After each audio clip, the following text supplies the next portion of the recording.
Hello everyone, welcome to अमेसर classes. आज हम फर्स्ट चैप्टर की सेकंड एक्सरसाइज स्टार्ट करेंगे, एक्सरसाइज 1.2, जिसमें हम रेशनल और इरेशनल नंबर्स के क्वेश्चंस करने वाले हैं। फर्स्ट लेक्चर में हमने जो किया था वो एक्सरसाइज 1.1 में एचसीएफ और एलसीएम की कॉन्सेप्ट की थी। आपने वो वीडियो नहीं देखा तो पहले आप इसको देख लीजिए। तो स्टार्ट करते हैं आज की वीडियो में एक्सरसाइज 1.2। और देखिए, इस तरह के क्वेश्चन हमें प्रूव करके दिखाने हैं। अब इनके लिए कुछ रिजल्ट्स या कुछ थ्योरम्स हम यूज करेंगे। वो पहले स्टेटमेंट लिख लेते हैं, ठीक है। तो सबसे पहले फर्स्ट थ्योरम आप लिखेंगे, बेसिक थ्योरम इस एक्सरसाइज की। If any prime number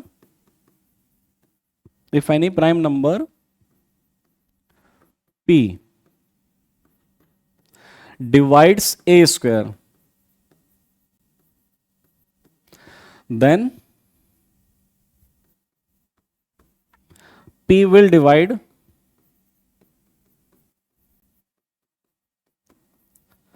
a also, ठीक है। और ये फिक्स कर लेंगे where a is a positive integer. a कोई भी यहां पर पॉजिटिव इंटीजर है। तो सिंपली थ्योरम का स्टेटमेंट ये, यदि कोई prime number p a square को डिवाइड करता है तो वो उसके a को भी डिवाइड करेगा। और देखो, प्राइम नंबर क्या होता है, वो ऑलरेडी हमने फर्स्ट लेक्चर में प्राइम नंबर और कंपोजिट नंबर को डिफाइन किया था। प्राइम नंबर क्या होते हैं, जो केवल अपने आप से और एक से काटे जा सकते हैं, वो प्राइम नंबर्स होते हैं। उनके केवल दो फैक्टर होते हैं। जैसे 3 एक प्राइम नंबर है, 3 के दो ही फैक्टर हैं, 1 और 3। और ऐसा कोई नंबर जिसको उसके और एक के अलावा किसी और नंबर से भी डिवाइड किया जा सकता है कंप्लीटली, वो कंपोजिट नंबर होता है। जैसे 6, अब देखो 6 एक कंपोजिट नंबर है, क्योंकि 6 का 6 भी फैक्टर है, 1 ये तो दो होते होते हैं हमेशा, पर 6 के 1 और 6 के अलावा 2 भी फैक्टर है और 3 भी एक फैक्टर उसका। तो जिसके फैक्टर्स का नंबर 2 से ज्यादा होता है या जो अपने एक के अलावा किसी और से भी डिवाइड हो सकता है, वो कंपोजिट नंबर होता है। पर हम यहां किसकी बात कर रहे हैं, प्राइम नंबर की। तो ये थ्योरम का रिजल्ट इंपॉर्टेंट है और इसका एक एग्जाम्पल भी आप देख लेंगे। देखो 2 एक प्राइम नंबर है और 2 डिवाइड करता है 4 स्क्वायर, 16 को डिवाइड करता है, 4 का square 16, 2 divides 4 square. So theorem ये बोलता है कि 2 विल डिवाइड 4 ऑल्सो, ठीक है। यदि 2 4 के स्क्वायर को डिवाइड करता है तो 2 4 को भी डिवाइड करेगा। ये फर्स्ट थ्योरम है, इसको हम यूज करेंगे। और सेकंड थ्योरम या सेकंड स्टेटमेंट इस एक्सरसाइज के लिए, the square root of any prime number, the square root of any prime number is irrational। किसी भी प्राइम नंबर का जो स्क्वायर रूट होता है वो इरेशनल होता है। Just for example, square root of 2, square root of 3, square root of 5, कोई भी प्राइम नंबर का स्क्वायर रूट हमेशा कैसा होगा, वो एक इरेशनल नंबर होगा, ठीक है। और देखो, इरेशनल नंबर क्या होते हैं, आपने क्लास 9th में पढ़ा हुआ, ऐसे नंबर जिनको p बटे q के रूप में नहीं लिखा जा सकता, या जो नंबर रेशनल नहीं होता वो इरेशनल होता है। A number that can not be written in the form of p by q, that is called irrational number, ठीक है। और अलग से मैंने वीडियो डाला हुआ, आप उसको देख लेना। पर बहुत सिंपल है, इरेशनल नंबर वो नंबर्स होते हैं जिनको p बाई q के फॉर्म में नहीं लिखा जा सकता है। अब देखो एक्सरसाइज पर आते हैं। तो हमें एक्सरसाइज में 3 क्वेश्चन करने हैं बेसिकली। और देखो, सभी में एक ही चीज है, एक नंबर दिया हुआ है, उस नंबर को हमको क्या प्रूफ करना है, इरेशनल प्रूफ करना है। तो ऐसे क्वेश्चन को देखते हैं कैसे करेंगे। तो पहले रूट 5 का करते हैं एक्चुअली। पहला क्वेश्चन रूट 5 का, ठीक है। डिजिट दिया हुआ है रूट 5 और हमें प्रूफ करना है रूट 5 इज इरेशनल। ये हमें प्रूफ करके दिखाना है, रूट 5 इज इरेशनल। तो देखो, ऐसे क्वेश्चन को ना अपोजिट मान के स्टार्ट करते हैं, ठीक है। हम इसको रिवर्स मान लेंगे, इसका विपरीत मान लेंगे, इसका अपोजिट स्टेटमेंट लेके चलेंगे। Let root 5 be a rational number. हम जस्ट अपोजिट मान के चलेंगे, बी ए रेशनल नंबर।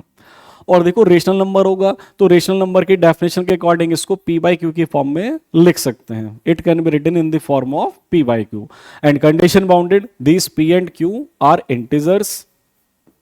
ये इंटीजर्स होते हैं। q is not 0 and third one, the highest common factor of p and q is 1, ठीक है। इस थर्ड कंडीशन का मतलब ये होता है that is p and q have no common factor,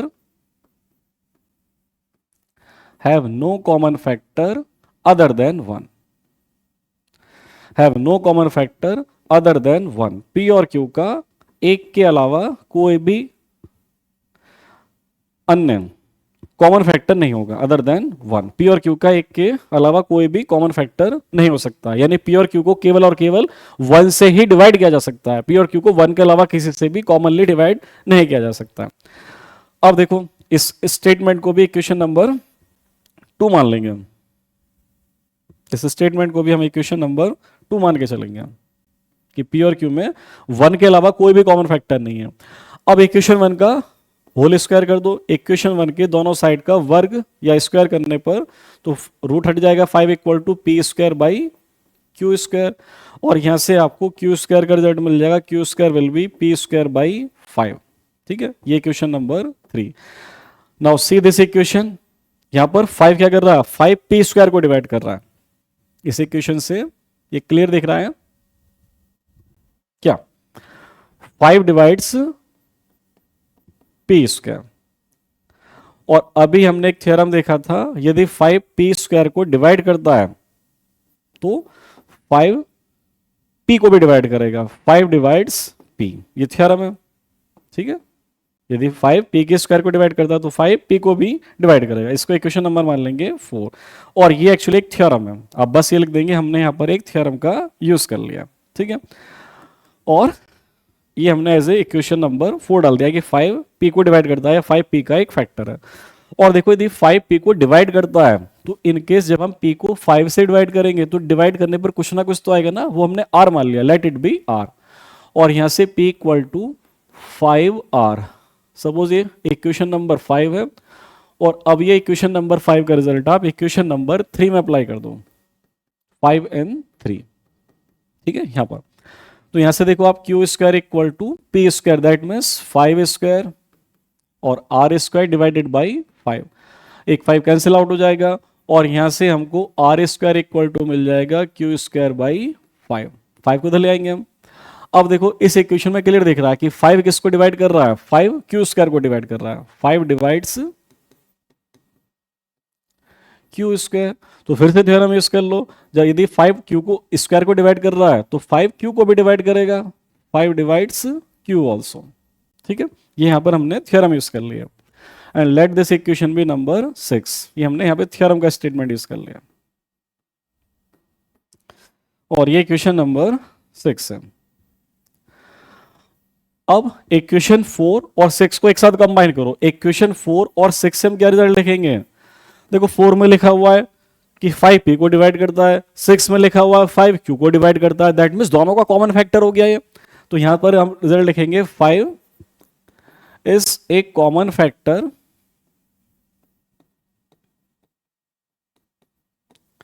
of p and q, but this is impossible because initially in our initial assumptions हमने क्या कंसीडर किया था, p and q have no common factors other than 1। P और q का 1 के अलावा कोई factor नहीं है।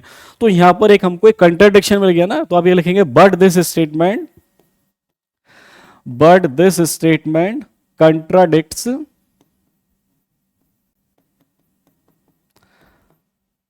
कंट्राडिक्ट्स अवर इनिशियल एजम्पशन, हमारी इनिशियल एजम्पशन को ये रॉन्ग प्रूव कर रहा है या उसका अपोज कर रहा है, but it contradicts our initial assumption. तो फिर आप ऐसे लिख देंगे therefore that means our initial assumption is wrong, our initial assumption is wrong. So finally we conclude that root 5 is not a rational number or root 5 is irrational. तो आप इस तरह से पूरा क्वेश्चन लिखेंगे तो आपको 100% फुल मार्क्स मिलेंगे, एक में नंबर आपका नहीं कटेगा। ठीक है, एक बार फिर से देख लो, जिसको इरेशनल प्रूफ करना पहले रेशनल मान लेते हैं, पी बटे क्यू के रूप में लिखेंगे, पी बाई क्यू की फॉर्म में, दोनों साइड का स्क्वायर कर दिया तो 5 पी को डिवाइड करता है, 5 की को p से डिवाइड करने पर या p को 5 से डिवाइड करने पर r मान लिया हमने, इक्वेशन नंबर 5 को 3 में रखा, वहां से प्रूव कर दिया 5 q को भी डिवाइड करता है, तो 5 p और q का कॉमन फैक्टर प्रूव कर दिया। But it is impossible, so our initial assumption is wrong and root 5 will be irrational. ठीक है, जल्दी से कॉपी करो। ठीक है, अगला क्वेश्चन ट्राई करते हैं फिर। ये नोट कर लिया होगा आपने। नेक्स्ट क्वेश्चन क्या था देखो, 3 + 2√5। अगला क्वेश्चन है 3 + 2√5। 3 + 2√5, हमें ये प्रूव करना है दिस नंबर इज इरेशनल। करो आप भी ट्राई, वीडियो पॉज करो, अपने आप ट्राई करो। दिस नंबर इज इरेशनल, 3 + 2√5 करते हैं देखो। तो फिर से पहले इसका अपोजिट मान लेते हैं, let 3 + 2√5 be a rational number, be a rational number. ठीक है, और रेशनल नंबर है तो रेशनल नंबर की डेफिनेशन के अकॉर्डिंग इसको हम p/q के फॉर्म में लिख सकते हैं। It can be written in the form of p/q। वो साथ में नीचे लिख देंगे where p and q are integers, q is not 0 and HCF of p and q is 1, means p and q have no common factor other than 1। अब equation 1 को modify करेंगे हम, तो यहां से 2√5 की वैल्यू निकालते हैं पहले। मीन्स 3 को राइट में ले जाओ तो माइनस हो जाएगा p/q -1, और टारगेट रखो जो स्क्वायर रूट वाली टर्म है उसको लेफ्ट में रखो, बाकी सबको राइट में ले जाते हैं। तो जाएगा p/2q -3/2। अब ध्यान से देखो आप, p/q एक p/q जो लिखा हुआ है p/q की फॉर्म लिखा है रेशनल नंबर है, और रेशनल को रेशनल से डिवाइड करेंगे तब ये कंप्लीट वैल्यू भी एक रेशनल नंबर होगी। ठीक है ना, जो p/q होता है वो रेशनल नंबर होता है, 2 भी रेशनल है, तो p/2q एक रेशनल नंबर होगा। 3/2 ऑटोमेटिक पहले से रेशनल नंबर है, और रेशनल माइनस रेशनल भी रेशनल ही होता है। तो राइट हैंड साइड का नेचर कैसा होगा, रेशनल होगा। और कोई भी इक्वेशन में इक्वलिटी का मतलब क्या, दोनों तरफ की नेचर सेम होती है। तो यदि राइट हैंड साइड रेशनल है तो लेफ्ट हैंड साइड भी क्या होनी चाहिए, रेशनल होनी चाहिए। तो इसका मीनिंग हमने यहां पर ये दिखा दिया, ऐसे लिखेंगे राइट हैंड साइड जो p/2q -3/2 ये कैसा नंबर है, इज रेशनल, ये रेशनल है। और देखो ये रेशनल है तो ये क्या इंप्लाई करता है, ये इंप्लाइज करता है कि √5 must also be rational, √5 is also rational. But it is wrong, ये तो ऑलरेडी आपको पहले से बता दिया क्वेश्चन क्या था, √5 कैसा नंबर होता है, इरेशनल होता है। सो आप ऐसे लिखेंगे इसमें, but it contradicts the fact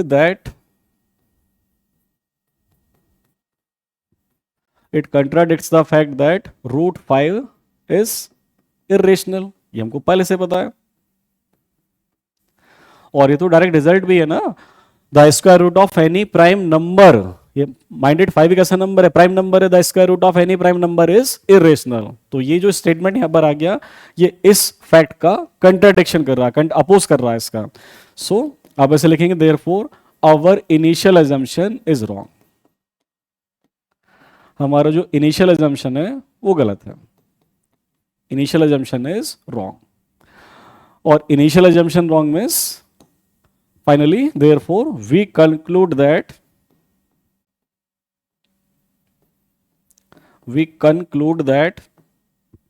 क्या 3 + 2√5 इज इरेशनल, ये रेशनल नहीं हो सकता, इज इरेशनल। ठीक है, करो जल्दी से कॉपी।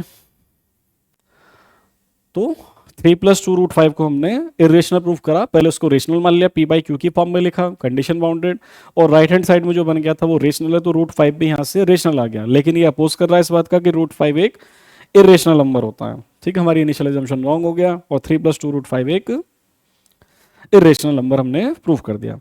अगला क्वेश्चन देखो, आप खुद ट्राई करो, 1/√2। अगला क्वेश्चन है 1/√2, ये आपने कॉपी कर लिया होगा, मैं यहां पर लिखता हूं। अगला क्वेश्चन ये है, we have to prove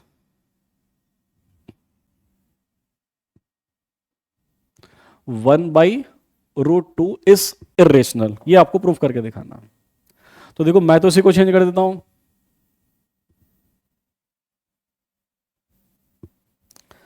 आप पूरा सॉल्व करना।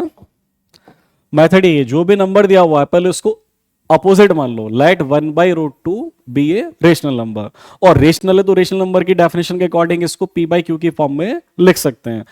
मैंने आपको बोला था टारगेट रखो, स्क्वायर रूट की टर्म का वैल्यू सॉल्व करना होता है, तो ये फ्रैक्शन को फ्लिप कर देंगे ना, तो p/q का भी क्या हो जाएगा, q/p हो जाएगा। इक्वेशन 1 का रेसिप्रोकल कर दिया है, ठीक है। अब देखो किसी भी रेशनल नंबर का रेसिप्रोकल भी एक रेशनल नंबर ही होता है, माइंडेड, ठीक है ना। किसी भी रेसिप्रोकल, जैसे 3/2 है, 3/2 का रेसिप्रोकल क्या हुआ, 2/3, 3/2 भी रेशनल है, 2/3 भी रेशनल है। तो जो राइट हैंड साइड में लिखा हुआ है ये कैसा नंबर है, इट इज रेशनल। और ये रेशनल है तो ये भी कैसा होना चाहिए, ये भी रेशनल ही होना चाहिए। इक्वलिटी का ये मतलब होता है। तो आप ऐसे लिख देंगे, बस यहां पे डिजिट चेंज हो गया है ये q/p इज रेशनल, और ये रेशनल है तो √2 भी रेशनल होगा। But it contradicts the fact that √2 is irrational. ये तो आपको पहले से पता है, किसी भी प्राइम नंबर का स्क्वायर रूट एक इरेशनल नंबर होता है। तो हमारी इनिशियल एजम्पशन रॉन्ग प्रूफ हो जाता है, और फाइनली वी कंक्लूड दैट 1/√2 कैसा नंबर हो गया, इज इरेशनल। करो जल्दी से कॉपी, बहुत इजी क्वेश्चन है, सब एक जैसे हैं, कर लिया होगा। अगला क्वेश्चन करो, देखो नेक्स्ट है 7√5। तो मैं इसी को चेंज करने वाला हूं, अब पूरा क्वेश्चन लिखेंगे। नेक्स्ट है 7√5, 7 इंटू √5, ये आपको इरेशनल प्रूफ करके दिखाना है। आप समझ गए होंगे क्या करना है, बस ये डिजिट चेंज हो जाएगा।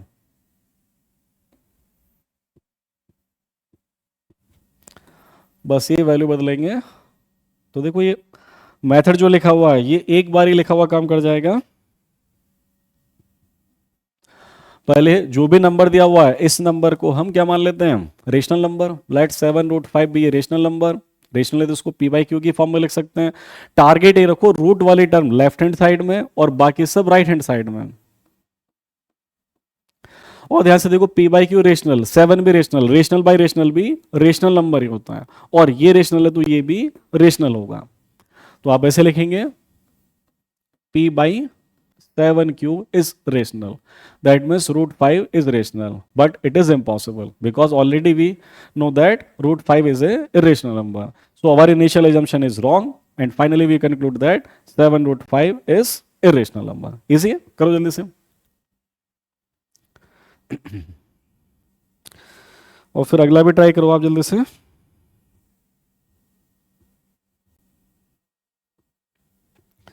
नेक्स्ट क्वेश्चन देखो क्या है,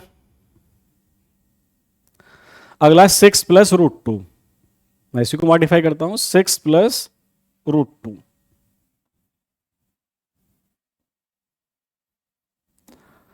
आप भी जल्दी से करो चेंज, बस ये डिजिट चेंज होंगे। Next digit is 6 + √2। करो जल्दी से ट्राई आप भी, बहुत इजी है। 6 + √2, तो let 6 + √2 be a rational number. Rational है तो इसको p/q की फॉर्म में लिख सकते हैं, रूट वाली टर्म एक तरफ बाकी सब राइट हैंड साइड में। अब देखो ये भी रेशनल नंबर है, 6 भी रेशनल है, रेशनल माइनस रेशनल भी रेशनल नंबर होता है, तो लेफ्ट हैंड साइड भी रेशनल ही होगा। तो p/q -6 ऐसे लिखेंगे, is rational, that means √2 is rational, but already we know that √2 is a irrational number, so our initial assumption is wrong, and finally we conclude that 6 + √2 is irrational. ठीक है, देखो कोई कुछ रह तो नहीं गया लिखने में, बाकी सही लिखा हुआ, जल्दी से करो। ठीक है, तो आज हमने ये सेकंड एक्सरसाइज भी कंप्लीट कर लिया फर्स्ट चैप्टर की। इस वीडियो को यहीं स्टॉप करते हैं, अगली वीडियो में हम चैप्टर नंबर 2 स्टार्ट करेंगे, पॉलिनोमियल्स आई थिंक। तो thank you very much video देखने के लिए। वीडियो अच्छी लगी तो लाइक कर देना और चैनल को सब्सक्राइब कर देना, अपने फ्रेंड्स को शेयर करना। Thank you.